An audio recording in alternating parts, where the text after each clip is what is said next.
Today let us continue our class with the topic of hybridization. In last class we have studied about sp3 hybridization and examples.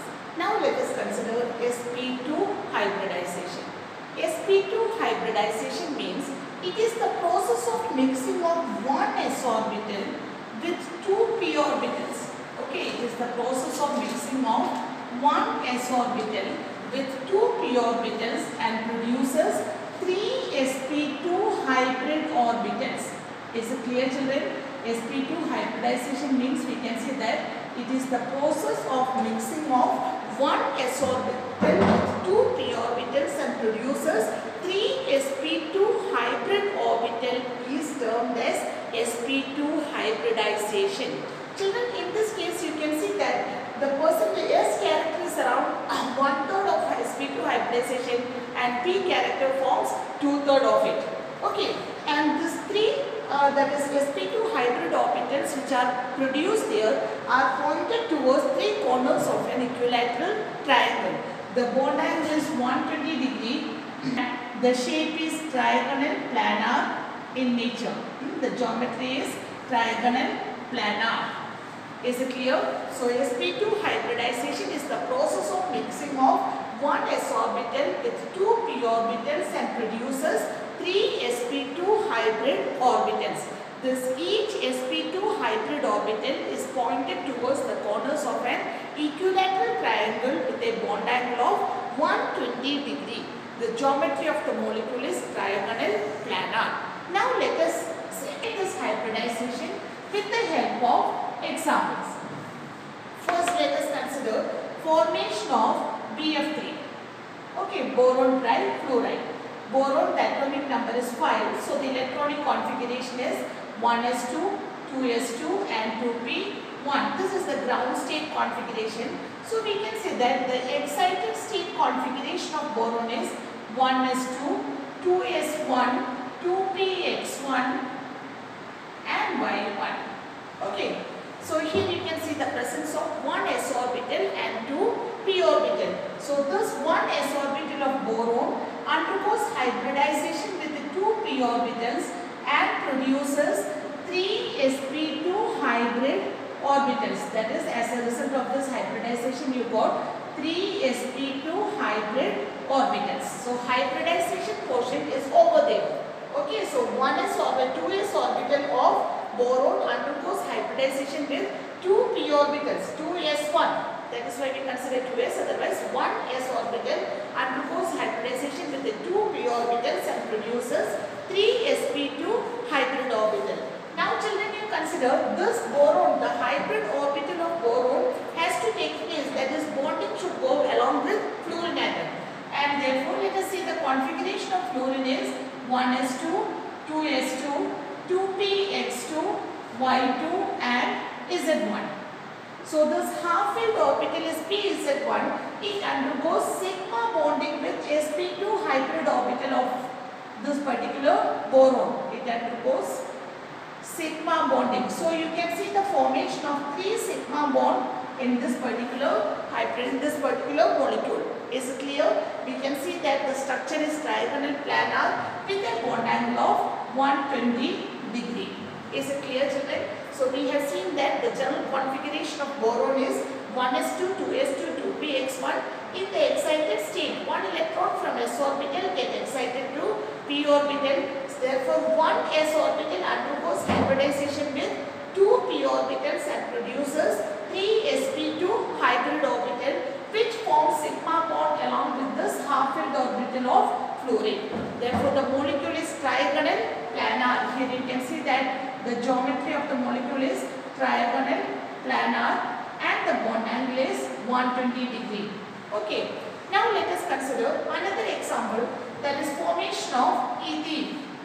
In case of ethene, you know that it is a double bonded carbon. Okay, it is a double bonded carbon compound. So carbon, the ground state configuration we have seen in the sp3 hybridization also. We can say that carbon in ground state it is 1s2, 2s2, 2px1, y1. This is the ground state configuration of carbon. And in the excited state, The excited state configuration of carbon we can consider it as 1s2, 2s1, 2px1, y1 and z1. Okay, this even in sp3 hybridization we have seen. Since this double bonded carbon undergoes sp2 hybridization, we can see that one s orbital undergoes hybridization with two p orbitals. So one s orbital undergoes hybridization with two p orbital and it produces three sp2 hybrid orbitals. Okay, it will be producing three sp2 hybrid orbitals. Is clear? And the same way, this is about the first carbon. You can see that in the molecule it possesses two carbon atoms. So let the second carbon also undergoes sp2 hybridization and that also produces three sp2 hybrid orbitals. Okay, so we have seen first carbon and second carbon, both of them undergoes sp2 hybridization and produces three sp2 hybrid orbitals. Now just see, in this case you are having 4 hydrogen atoms and each one has the configuration of 1s1. So this sp2 hybrid orbitals undergoes sigma bond with 1s orbital of hydrogen atom and again produces 4 sigma bond. Okay children? Now just see, each carbon will have one unhybridized p orbital. Okay, you can see the presence of one unhybridized p orbital. So let us draw that unhybridized p orbital over here. This I mark it by a shaded lines. This is for first carbon and second carbon also you can see that unhybridized p orbital over here. And this two undergoes sidewise overlapping and results in the formation of a pi bond. Is it clear children? In the structure of ethene, therefore you can see the presence of 5 sigma bond and 1 pi bond. Is it clear? Each carbon in ethene undergoes sp2 hybridization and it has one unhybridized p orbital. In each carbon you can see the presence of this unhybridized p orbital which undergoes sidewise overlapping and results in the formation of a pi bond. Here you can see that again the molecule is trigonal planar, so obviously the bond angle is 120 degree. Is it clear children? sp2 hybridization. Next we have to study about sp hybridization. In case of sp hybridization we can see that it is the process of mixing of one s orbital with one p orbital to form two sp hybrid orbital. One s orbital undergoes hybridization with one p orbital and produces two sp hybrid orbital. This is, you can see that the molecular structure is linear and the bond angle is 180 degree. Okay, so sp hybridization is the process of mixing of one s orbital with one p orbital and produces two sp hybrid orbital. The geometry is linear with a bond angle of 180 degree. In this case, you can see the presence of 50 S character and 50% of P character. Is it clear? Now let us study some examples in case of sp hybridization. The first example we can consider the formation of BeCl2. In case of BeCl2, the electronic configuration of beryllium is 1s2, 2s2. This is the ground state configuration of beryllium. In the excited state, the configuration is 1s2, 2s1 and 2px1. That is, one s orbital undergoes hybridization with one p orbital. S orbital undergoes hybridization with one p orbital and produces two sp hybrid orbitals. Okay, so you got two sp hybrid orbital which undergoes bonding with chlorine atom. That is chlorine's electronic configuration. You know that it is 1s2, 2s2, 2p6, 3s2, 3px2, y2 and z1. So again, one of the p orbital undergoes sigma bonding with this sp2 hybrid or sp hybrid orbital of beryllium. Is it clear? So you have seen that the molecule is linear with a bond angle of 180 degree. Is it clear, children? The formation of beryllium chloride. Beryllium atom undergoes sp hybridization by intermixing of one s orbital and one p orbital to form two sp hybrid orbitals. This sp hybrid orbital forms sigma bond with pz orbital of chlorine and results in the formation of molecule of BeCl2. We have already studied the example, that is the formation of beryllium chloride. Now let us consider the second example, that is the formation of ethyl. Ethyl is a triple bonded carbon compound. We have already seen that the ground state configuration of carbon is 1s2, 2s2, 2px1, y1. And in the excited state, the configuration of carbon is 1s2, 2s1, 2px1, y1 and z1. Okay, since this triple bonded carbon undergoes sp hybridization, one s orbital undergoes intermixing with one p orbital and results in the formation of two sp hybrid orbitals. So let us see, one s orbital undergoes hybridization with one p orbital and produces two sp hybrid orbital. Okay children, this is for first carbon. Even the second carbon undergoes hybridization the same way. So you will get two sp hybrid orbital for second carbon also. Okay, now this is two sp hybrid orbital of each carbon which undergoes bonding with 1s orbital of hydrogen. We know that hydrogen possesses only 1s orbital, so it forms sigma bond with 1s orbital of hydrogen. Okay, so you can see the formation of 3 sigma bond. Now just see, each carbon is having two unhybridized p orbital. This is we are written only for one carbon which has one unhybridized py and pz. The same way second carbon also. So let us consider first one unhybridized p orbital of both the carbon. Okay, let me represent it by dots.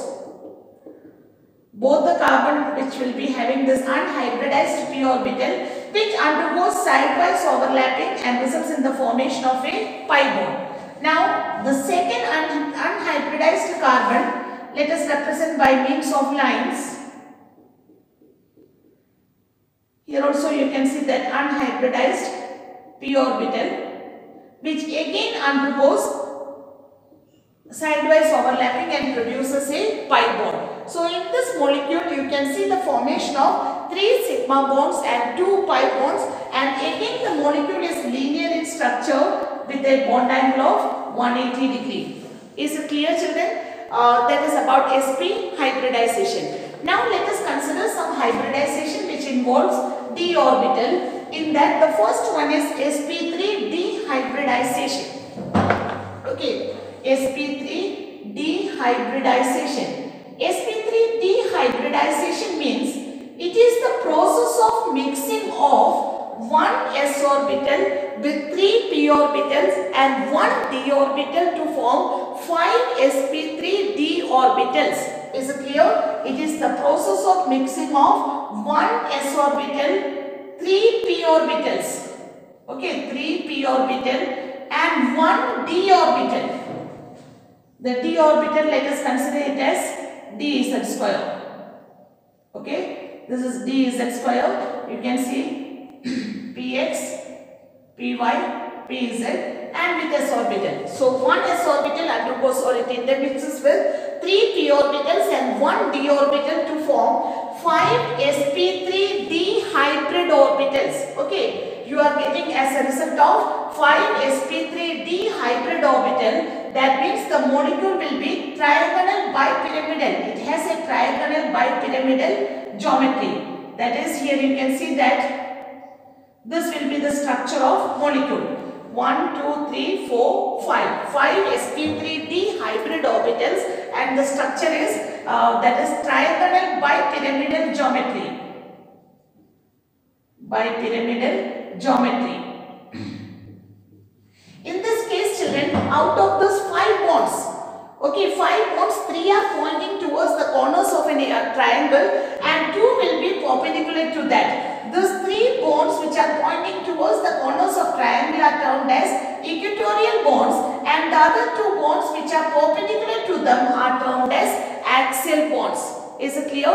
The equatorial bonds and axial bonds. So in case of equatorial bonds, the bond angle will be 60 degree each, and for axial bonds it will be 90 degree.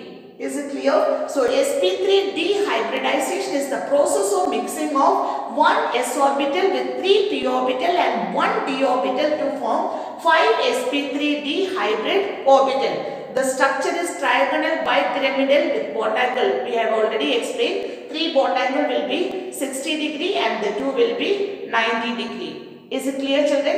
Now let us explain it with the help of an example. Let us consider the formation of PCl5. PCl5, that is phosphorus.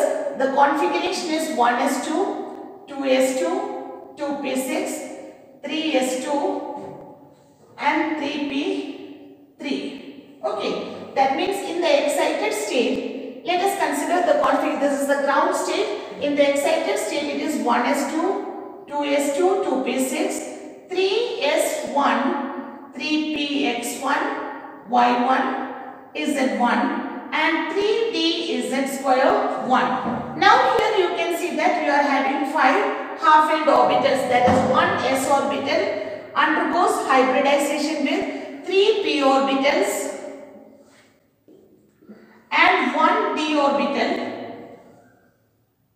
Okay, 1 d orbital and produces 5 sp3d hybrid orbitals. You are getting 5 sp3d hybrid orbitals. Is it clear, children? So here you can see that this 5 PCl bonds are forming there. Out of 5 PCl bonds, that is this PCl bonds, 3 are pointed towards the corners of a triangle and 2 will be perpendicular to each other. These PCl bonds which are pointed towards the corners of a triangle are termed as equatorial bonds, and the 2 bonds which are perpendicular to them are termed as axial bonds. Okay, the 3 bonds which are pointed towards the corners of a triangle is called equatorial bonds, and 2 bonds which are perpendicular to them are termed as axial bonds. Students, from this topic one reasoning question can be asked. These axial bonds are always longer than equatorial bonds. Why? These axial bonds actually suffer more repulsive interaction. Okay, axial bonds suffer more repulsive interaction. That is why they are longer than equatorial bonds and hence they are weaker. Therefore, the compound is really very reactive. Is it clear? sp3 dehybridization. Next one, let us consider sp3d2 hybridization. sp3d2 hybridization means it involves the mixing of 1 s orbital, 3 p orbitals and 2 d orbital to form 6 sp3d2 hybrid orbitals. Okay, it is the process of intermixing of 1 s orbital with 3 p orbitals. With 3 p orbitals and 2 d orbitals. It involves the mixing of 1 s orbital, 3 p orbitals and 2 d orbital to form 6 sp3d2 hybrid orbital is termed as sp3d2 hybridization. Here the molecule possesses an octahedral geometry. Okay, molecule has a octahedral geometry. Is it clear, children? So sp3d2 hybridization means it is the process of mixing of 1 s orbital with 3 p orbitals and 2 d orbitals to form 6 sp3d2 hybrid orbitals. The molecule possesses an octahedral geometry. Okay, so let us explain it with the help of an example. In this case, let us consider the formation of sulfur hexafluoride. Sulfur, the configuration 1s2, 2s2, 2p6, 3s2, 3px2, y1, z1. Okay, this is the ground state configuration of sulfur. In the excited state, the configuration becomes 1s2, 2s2, 2p6, 3s1, 3px1, y1, is z1, then 3d is z square 1, 3d x square minus y square 1. So again you can see that children, here it involves the mixing of one s orbital with 3 p orbitals and 2 d orbital to form 6 sp3d2 hybrid orbitals. So one s orbital with 3 p orbitals and 2 d orbital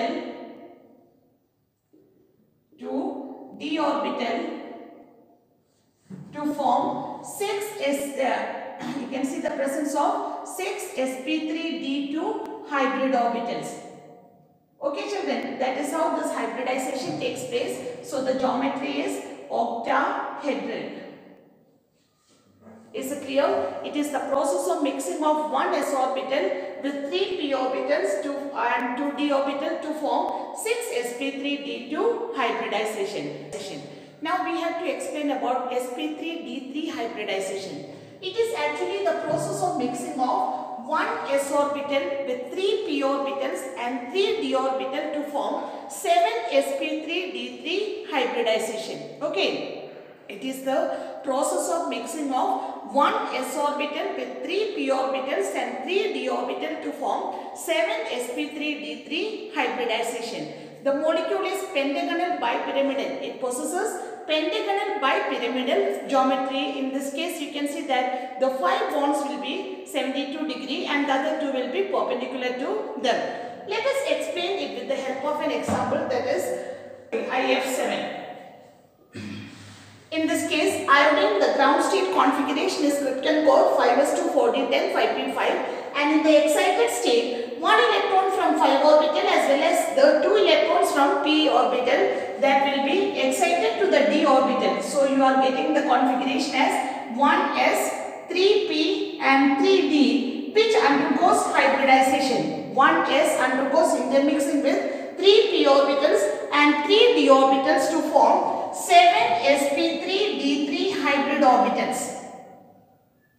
Okay, you are getting 7 sp3d3 hybrid orbitals. So the molecule possesses pentagonal bipyramidal geometry. Is it clear children? That is about hybridization. Now children, you know we are having thousands of compounds. So it is difficult for us to study the hybridization in each and every compound. So we can just say a simple formula to find out the hybridization of central atom. It can be, that is the formula which can be used to find out the hybridization of central atom. We can consider X is equals to Sa plus half into G minus V. And suppose if it is an anion, then we will add that negative charge, and if it is a cation, then we will subtract that positive charge.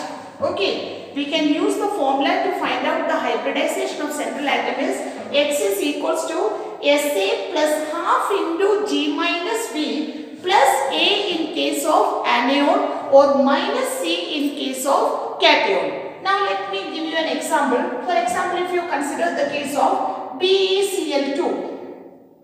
Okay, now let us consider X is equals to Sa means number of surrounding atoms. Here your central atom is B, beryllium, surrounding atom is chlorine, and how many surrounding atoms are there? 2. So Sa is equals to 2 plus 1 by 2 into G means number of valence electrons of central atom. What is the number of valence electrons of central atom? Beryllium possesses 2 valence electrons. So let us write it as 2 minus V is the number of monovalent atoms, or double the number of divalent atoms.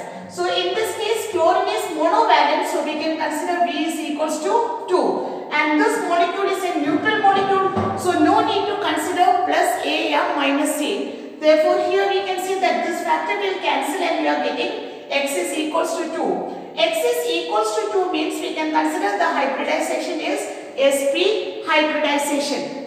Is it clear? And already you have studied that the BeCl2 undergoes sp hybridization. Children, when X is equals to 2, it is sp hybridization. If it is equals to 3, it becomes sp2, and 4 we can consider it as sp3. 5 it becomes sp3d hybridization, or 6 is sp3d2 hybridization, and 7 we consider it as sp3d3 hybridization. Okay, is it clear? I will explain you with one more example. You just consider PCl5. Okay, again X is equals to number of surrounding atom is 5 plus 1 by 2 into valency of P is again 5. Number of monovalent, since chlorine is again monovalent, we can consider V is equals to 5. So it becomes 5, and we have seen that when X is equals to 5, the hybridization is sp3 dehybridization. Is it clear, children? So this formula can be used to find out the hybridization of central atom. Okay, now let us start the next topic, that is electronegativity and polarity of a covalent bond. Electronegativity and polarity of covalent bond. So first let us pass to the topic electronegativity. Even though you have studied this topic in your third chapter, periodic properties, so let us just pass through that. Electronegativity. Electronegativity means, you know that it is the tendency of an atom to attract the shared pair of electrons towards itself. Okay, electronegativity is defined as the tendency of an atom to attract the shared pair of electrons towards itself. Is it clear? This we have already studied in third chapter. So electronegativity is defined as the tendency of an atom to attract the shared pair of electrons towards it. Children, you know, as we move down in a group, the size of atom increases. When the size of atom increases, obviously the attractive force towards the valence electron and the nucleus decreases. Therefore, electronegativity also decreases. That is, as we move down in a group, electronegativity decreases. But you move along a period, you know that the size of the atom decreases and halogen possesses the smallest size in periodic table. So, as you move from left to right, because of increase in the magnitude of attractive force, we can see that electronegativity increases. Is it clear that point? You know that as you move down, electronegativity decreases, and as you move along a period, electronegativity increases. Now let us see how this is connected to polarity of covalent bond. First you see a molecule Cl2. The Cl2 is formed between two similar chlorine atoms. Okay. So that means the strength of both the atoms will be same. So this electron pair which is placed in between these two atoms, it will be lying in between the bond.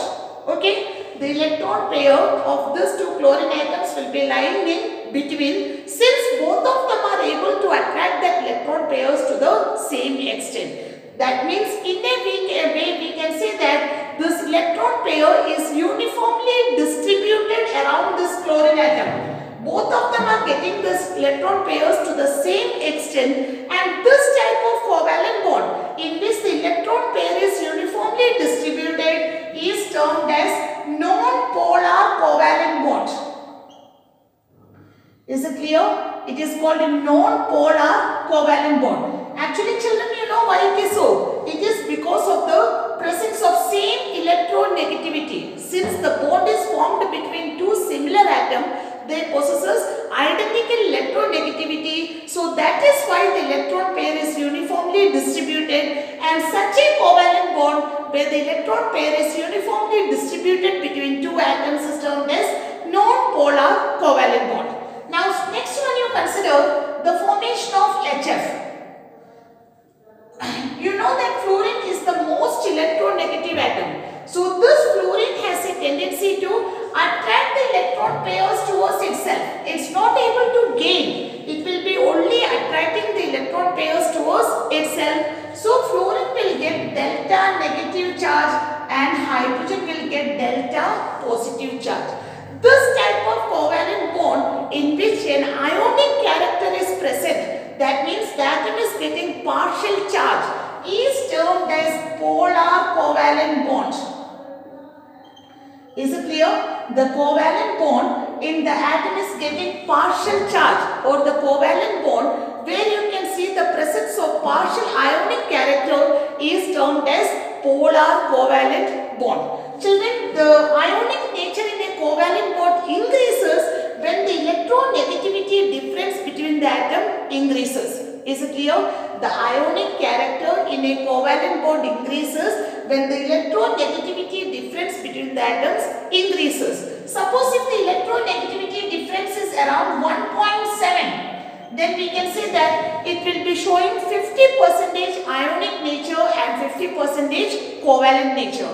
And when the difference is more than 1.7, it will be showing more ionic nature, and if it is less than, if it is more than, it will show ionic nature, and if it is less than 1.7, then it will be showing more covalent nature.